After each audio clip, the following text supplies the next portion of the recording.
Are you a good witch or a bad witch? Well, I'm making fun because our guest's name is Glenda, and she's a good witch. I know that. And she has got a whole book about enchiladas, and we are going to be celebrating Cinco de Mayo with a good witch. Stay tuned as we show you how to make enchiladas for Cinco de Mayo here on Mark Alyn's Culinary Adventures.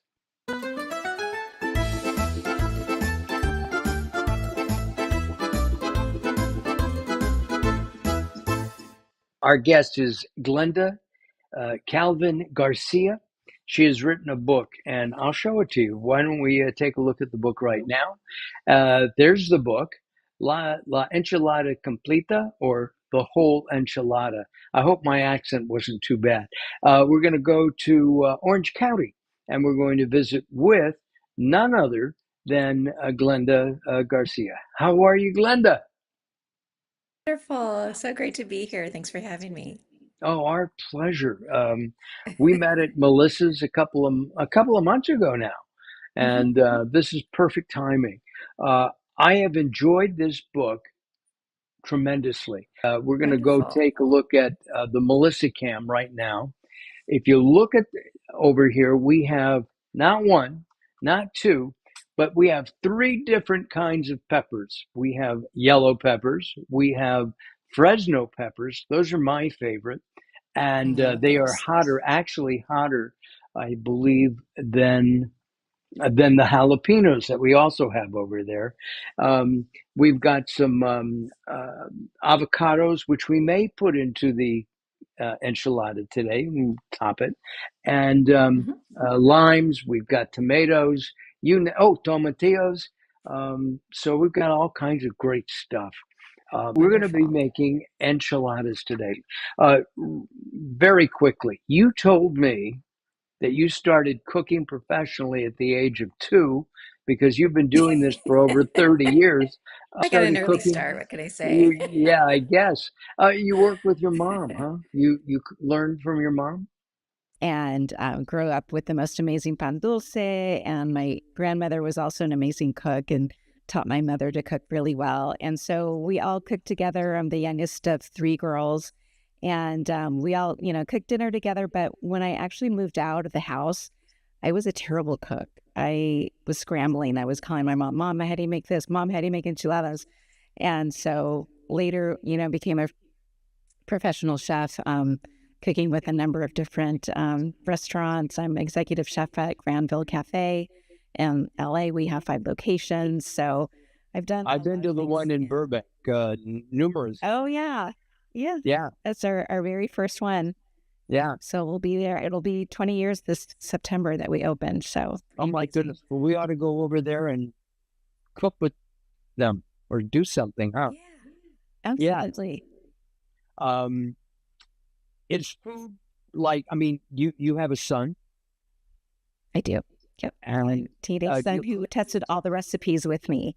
He In this did. cookbook. So Oh my he goodness. did. Yeah. Does he want to cook or does he want to be an engineer or He something wants else? to be in sports medicine, I think. That's what Oh, he's cool. gravitating toward. But as long as he knows how to, feed himself when he goes off to college, I'll be happy. I don't expect him to pursue cooking professionally. I think for a moment he thought he might want to do that, but no, it's not really his thing, It which is is. totally It fine. is. Yes, absolutely. And of course, that's what our show is all about. Our show is all about getting people into the kitchen. Uh, and you can be, a candlestick maker, a bread maker, whatever you are, but you need to be able to cook. So when your son does go off to college, I think being able to cook, and of course that'll help with with attracting other people, if you know what I mean. Exactly. It right? How do you think I got Carol? It ain't my good looks. Okay, um, we're going to start. We're going to start by making um, the enchilada sauce. We're going to be making enchiladas, Perfect. cheese and chicken enchiladas, right? And this is a staple, isn't it? Absolutely. I mean, enchiladas have such a long history in Mexican cuisine. It started out with the Mayan and the Aztec, and I put actually in my book a little bit of, some history footnotes, and they were referred to as chila pizzales. They weren't called enchiladas. That's the Nahua word for tortillas that were dipped in chili sauce and then stuffed with a number of things. It could be fish, it could be beans. They obviously evolved quite a bit, and what we know now is enchiladas, or kind of more of a product, with especially with chicken or cheese. That's a product of the Spanish ingredients coming over after the conquest. So yeah, they've definitely evolved, but it's such a iconic dish. And you have that saying, the whole enchilada, and that became the title of my book and my consulting company. So yeah, it's pretty iconic. So you consult with other restaurants? Do you consult with people who say, "Hey, I want to do a party, but I want to do the cooking"? I mean, all of the above. I typically do menu development. So for restaurant chains, I'll come in and revise their menu. I'll do limited time only. So I'm kind of like a corporate chef for hire. So that's typically what I do. Got I it. also do food styling. I did the food styling in the book as well. So Beautiful. I wear a lot of different hats. Got it. All right. 30 years, huh? Yeah. Yeah, I know. Wow. I don't believe it. Yeah, neither can I. All right, we're going to start. We have a pot back here. And tell me what you want me to do first. Okay, so to get started on the enchilada sauce, you want to get your ingredients with the skillet.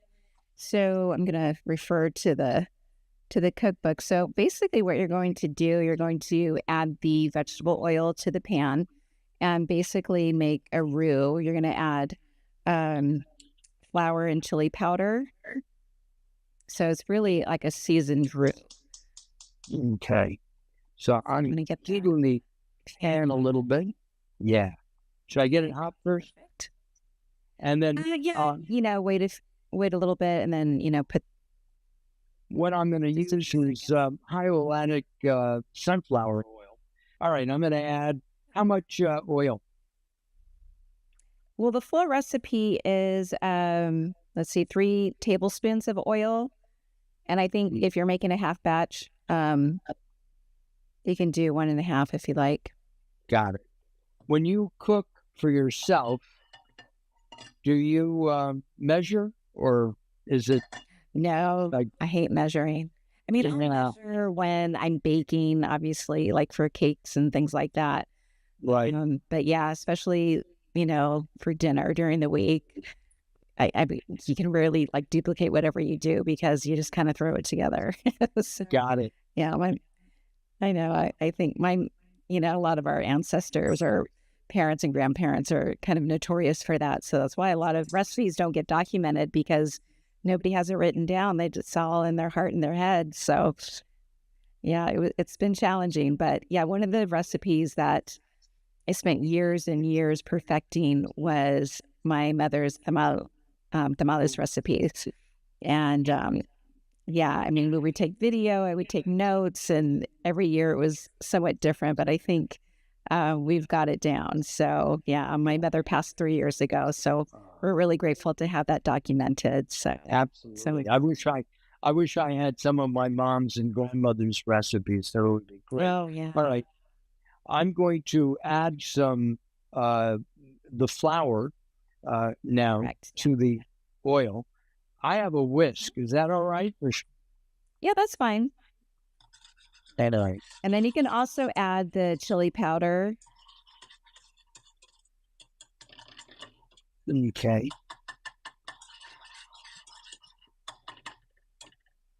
And let me find the chili powder. There we go. Chili powder.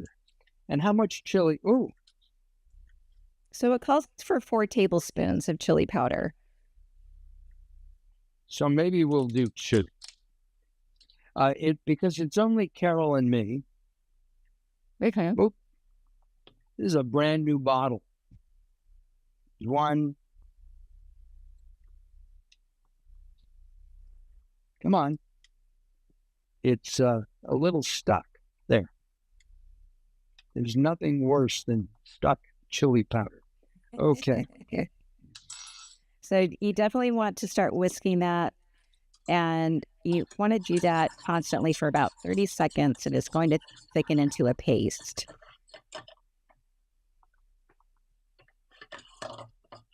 Celebrate that. Okay. Yeah. So you'll realize just how simple it is to make your own enchilada sauce. And it smells good already. Yes, exactly. Exactly. So that's a good sign. So you're really bringing out the flavors and the oils that are present in the chili powder. And so now you want to add your garlic powder, which is 1 teaspoon, 1 teaspoon of onion powder. So even though chili powder has other seasonings like cumin and other ingredients, you're adding a little bit more to that.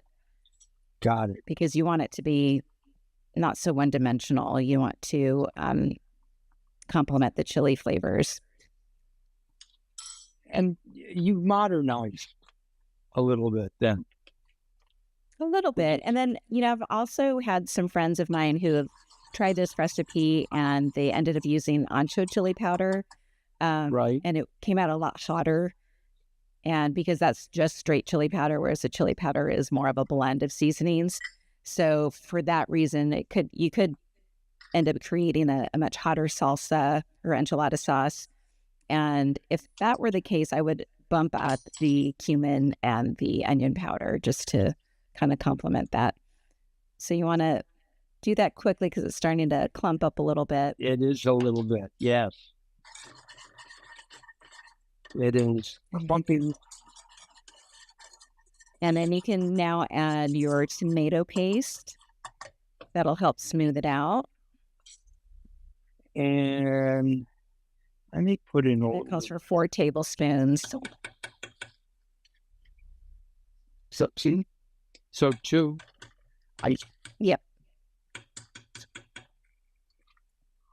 Add just a little bit more because I think I'm stuck now.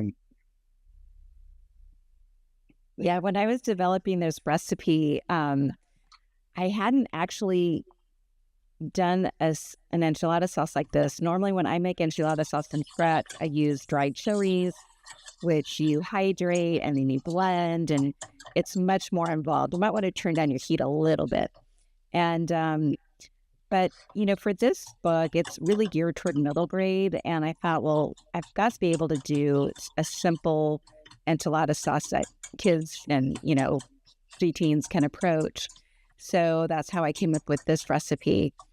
And at the time, when I was developing the recipes, my mother had just passed away a few months prior. And she would normally be the one that I would call, like, what do you think about this? Or what should I add to this? And I was just really kind of raw, emotional, and upset that I couldn't just call on the phone. And so then I kind of put myself in my mother's kitchen. I'm like, okay, my mom was so good at whipping up things at a moment's notice. She was so fast in the kitchen. And I was kind of putting myself in her kitchen. I'm like, okay, what would she do? What would she have in the pantry? I'm like, she would have tomato paste, of course. I'm like, I'll add that rather than like tomato sauce. And so, you might want to add slowly add the chicken broth or vegetable broth, whatever you're using. We're using some chicken broth. What? Yeah. I would start to, you want to start to whisk that quickly to kind of smooth it out. Okay. And then once it starts to get smoother and smoother, you'll gradually add more broth. You tell me when. Yep. You can start adding.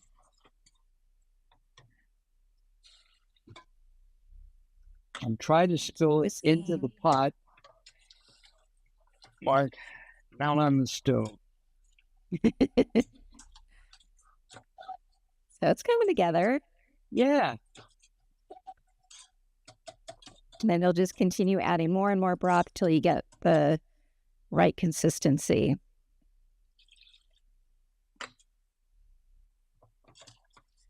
So, of course, when it's hot, it'll be a little bit thinner than when it cools down. Right.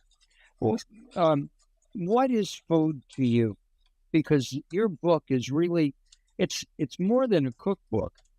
you have a lot of history in the book, and you also have brought in some contemporary people that are Hispanic, Latinos in particular. And I thought that was a really interesting concept. Thank you so much. Yes, to give you some background, I actually majored in Chicano Latino studies in college. And I remember my first class at Cal State Long Beach, and I remember just being so blown away by this history and really kind of upset that I didn't know this information growing up. And I thought, I would have had just a different perspective on my culture and my sense of self-worth and my place in the world had I known this amazing history.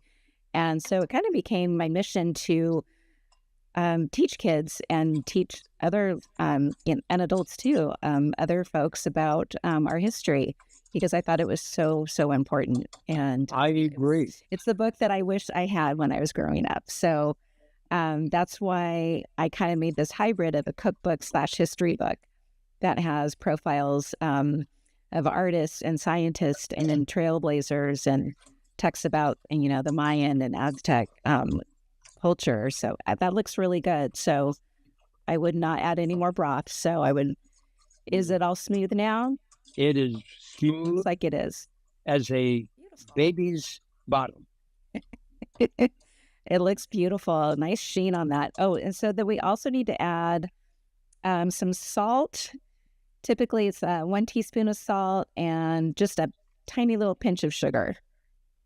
Okay. And the sugar will just kind of help round out the chili notes. Okay. I'm going to do a little bit less salt. I don't cook with a lot of it, only because I'm the same way.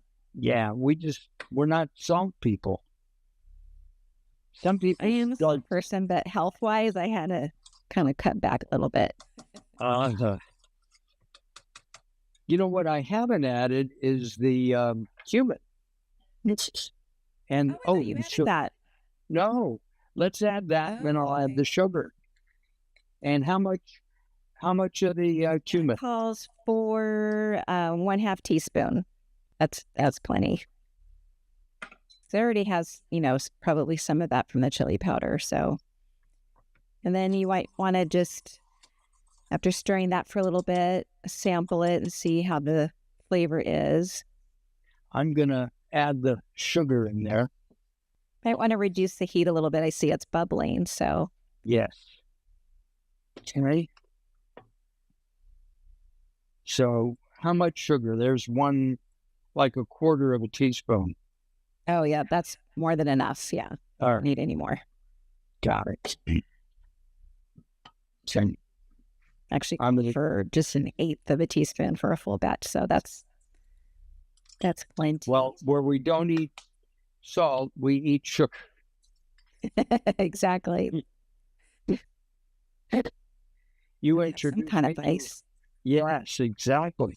You introduced me to a friend who's the mole queen, and sometime in June we hope to have her on. Oh, that's exciting. Oh, her mole is fantastic too, and it's so easy. I'm hoping that we can do a chocolate mole, because there are different kinds of moles, and she had a very fast one, but it wasn't chocolate. So I have to talk to her, but I'm sure I can convince her. I hope. Perfect.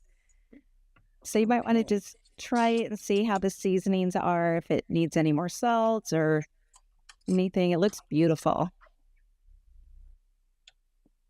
All right. And I've had friends that now make this enchilada sauce and will not go back to a can.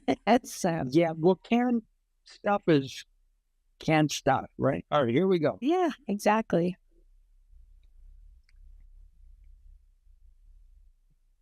That's amazing. And that was so easy. No, that is really nice. And it's not so simple. Yeah, it's very simple. That's going to be great. You're not frying them. You're blanching them in oil. And what you want to do, you're not getting them crispy. What you're doing is just kind of searing it so you can fold the tortillas and it's not going to fall apart, and it's going to give it better flavor. It's not, when you bake it, it's not going to just break down. So it'll hold its shape. Are we going to roll these, kind of? Yes. Or we'll roll them. Okay. Now, should we? So we're going to blanch them in the oil. These were cooked with an onion, some garlic. Yep. I think that was it. Yeah, I think so.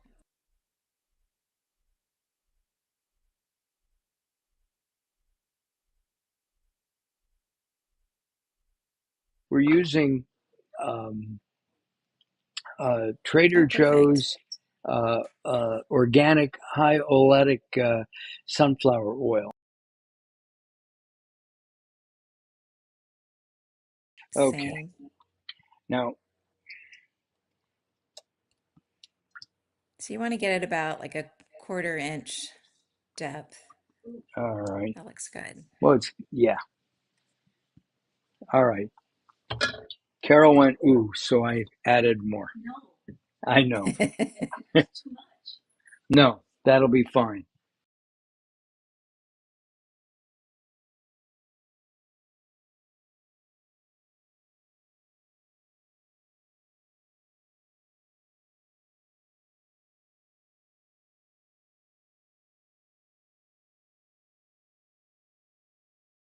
So it's going to go like this. And like this. Well, so put it here. Yep. And then chicken. Yeah, about 2 heaping tablespoons.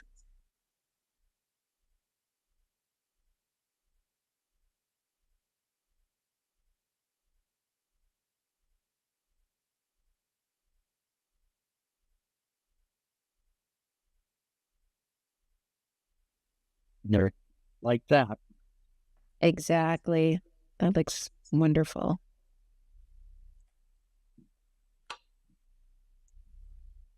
Now we're going to stick these in the oven. And you can top that with your cheese. Oh, more cheese. And you could stuff these with, or top it with, I guess, avocado. Yes, once you're finished with that. So it's really nice to finish it with shredded lettuce, sour cream, avocado. Right.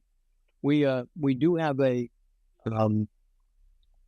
rather large organic iceberg lettuce. Right here. That's right, wild.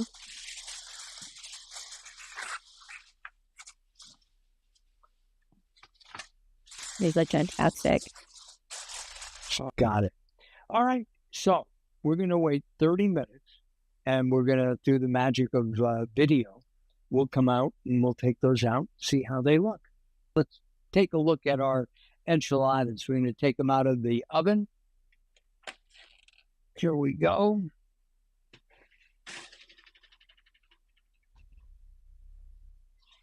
I'm going to take this one. And I've got, do I put the avocado and the lettuce? I would do the lettuce first. Okay. On top. Yep. And then you can put the sour cream.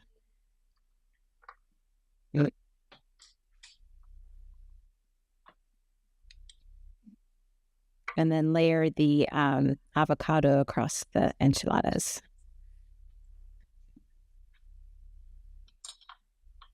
I'm getting hungry. Yeah. You did great. I love it. Hey, listen, this is something that's really easy. And, you know, you don't have to have a lot of skill to do it. And the book shows you step by step. So I encourage you to go to wholeenchilada.com and you'll find out more about Glenda, as well as how to get the book. The book is also available on Amazon. It is. Yeah. Everywhere books are sold. So yeah, it's wholeenchilada.co. Got it. All right, here we go. And I've got a fork here.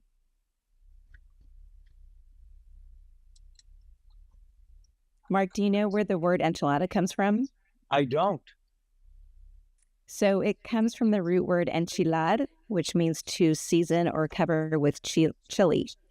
And so that's why it's called enchilada. Well, I'm going to cover my mouth with this right now. Yeah.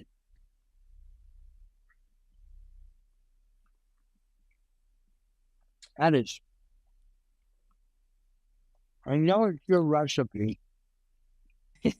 but I do like my own cooking. Here, So now you know how to make the enchilada sauce and know how easy it is. it is. It took less than 10 minutes. And I've already determined for dinner, I want more sauce, right? There you go. Yeah. And So- actually, that enchilada sauce, you can use it on chilaquiles. If you're making like a tortilla soup, you can add like a little splash of that sauce just to give it that chili flavor. So it's really quite versatile, and it also freezes well too. So if you make a big batch, you can always just pull it out when you need it. So yeah. I was thinking it on an egg scramble, Oh yeah, absolutely. right? With, avocados and onions in there, and Mhm. maybe some mushrooms with the enchilada sauce. I think that'd be delicious. Well, I asked Yeah. this a lot, but hey, do you think you'll come back and maybe we'll do something from the menu from Granville? Maybe even do it. And we thank Melissans for their Melissa Cam and their beautiful display that Carol put together. So thank you very much, Carol. Well, excuse me, I got to take one more bite. Well, I'm going to take one more bite. We're going to put you back, and we'll see you soon. Thank you so much for having me. It was so much fun. It was. It was. You're terrific. Thank you very much. Hold on. All right. While I'm stuffing my face here. Good.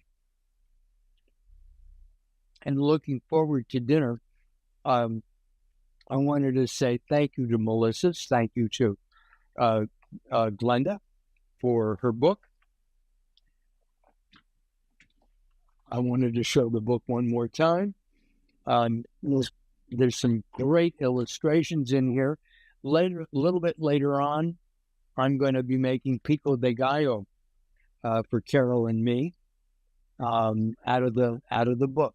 So thank you very much. Next week, we are going to be celebrating Mother's Day, and Robert Schuler from Melissa's is going to give us a recipe and share some secrets in the kitchen with Robert. Thank you very much for watching. We'll see you next time. Bye-bye for now.